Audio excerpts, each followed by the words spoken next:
Happy New Year to you all.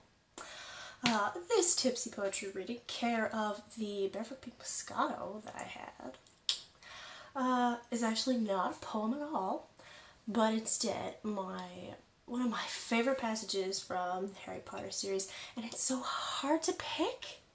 It's so hard to pick, right? Because there's 7 books to work with, and it's full of beautiful words, but I have it pretty narrowed down. So this comes from The Half-Blood Prince, which is my favorite. No holds barred. Easily my favorite. From chapter 23, entitled Horcruxes. So I'm just going to read a passage. I've got it kind of whittled down for time and relevance. Let's see. So, Harry is in Dumbledore's office, and they're talking about the prophecy, and they're talking about Horcruxes for the first time. So here we go.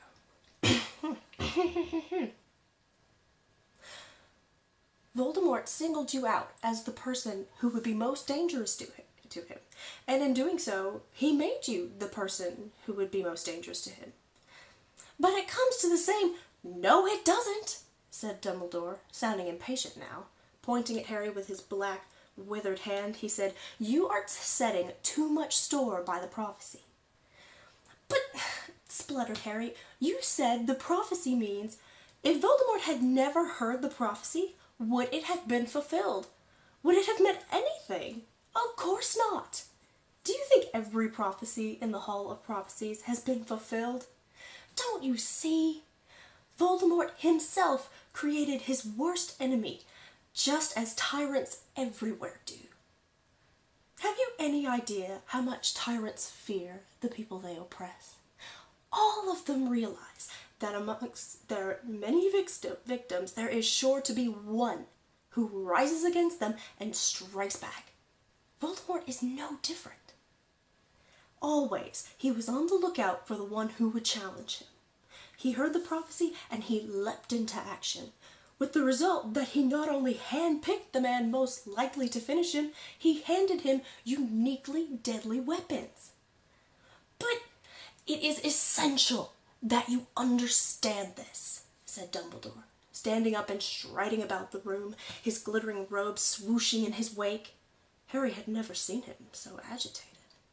By attempting to kill you, Voldemort singled out himself the remarkable person who sits here in front of me, and gave him the tools for the job.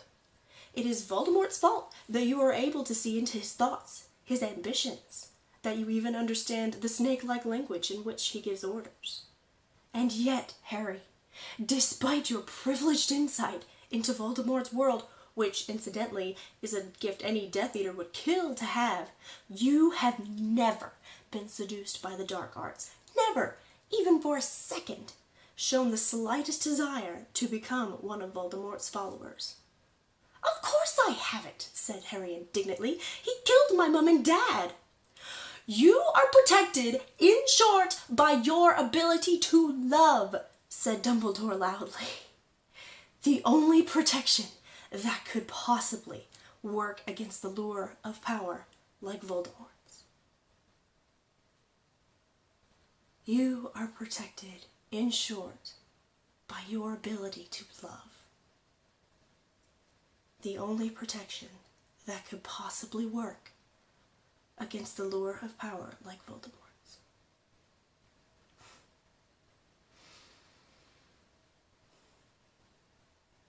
You know? Happy New Year, Oddlocks.